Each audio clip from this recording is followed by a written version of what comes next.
Alam mo yung feeling na siya yung greatest love mo, pero at the same time, siya yung greatest lesson mo. Yung minsan mong tinuring na mahal mo.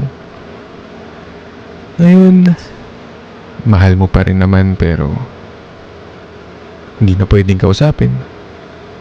Hindi na pwede pang lapitan. Ang hirap ng kumustahin, kumbaga. Pero marami siyang naturo sa'yo. Marami siyang naipaalala sa'yo noon na hanggang ngayon, dala-dala mo.